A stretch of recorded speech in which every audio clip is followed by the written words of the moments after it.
Welcome to our intercultural event today, celebrating many cultures, one earth, exploring rituals and ceremonies at weddings and funerals across 4 diverse cultures. There are different ways we do things, indeed celebrate the major steps in life, the major turning points, and so that's what the speakers will be exploring today.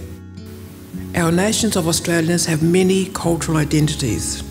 Our Aboriginal and non-Aboriginal ancestors ask us to recognise each other's humanity and to tread gently not just upon Kaurna country, but upon the whole of our continent and upon Mother Earth.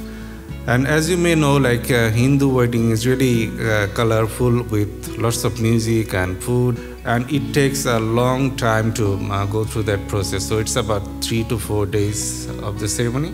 The bride's father or uncle will give bride's hand to groom's hand. This auspicious moment is decided on based on the lunar calendar. So in my case, it was 3:30 in the morning. We decorate our house and our parents' house all in a red deco, as red is the auspicious color in celebrating all Chinese life events. My husband was scheduled to arrive 8 in the morning. It has to be sharp at 8 o'clock because it's the auspicious time for the wedding ceremony. The tea ceremony is an official ritual to introduce the newlyweds to each other's family. I want to now show you a 10-minute documentary. It's a documentary that is going to describe pre and post 1788, and again, not to shame or blame, but so that you can understand why a lot of Aboriginal people have been disconnected from weddings, marriage ceremonies and funeral ceremonies.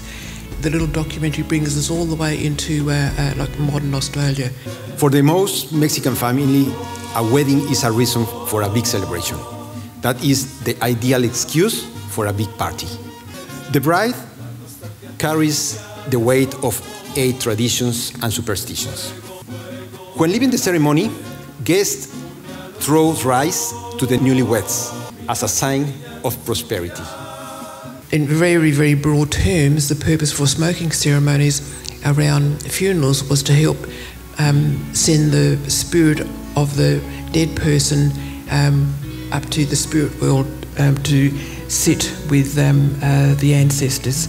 There's some dress code, like you cannot wear black to come to the grieving family's place to visit, so it has to be white. In Hinduism, we believe that it's just the body dies, it's the body passes away, but the spirit or soul remains the same, so that's why the cremation takes place, so that to free up the body quickly. Malaysian Chinese funeral usually go on for 3 to 5 days or even 7 days, and like family members, we have to stay by the altar 24/7. During the sealing of casket, family members are not to stay too close to the coffin, as if one's shadow or tears is trapped in the coffin, it's like the deceased is taking family sadness or grief with them. Mexican funerals of the past focus more in celebration than in grief. Death has been seen as the start of a new journey rather than the end of a single journey. Rather than shy away from the subject of death, Mexican tradition addressed the issue open and honestly. You can observe this difference in the Mexican celebration known as the Day of the Dead. Each year, on November the 1st and the 2nd, people in Mexico and Mexicans abroad celebrate the life of those who have lost. In Mexico, we are not really gone until the last person who remembers us dies.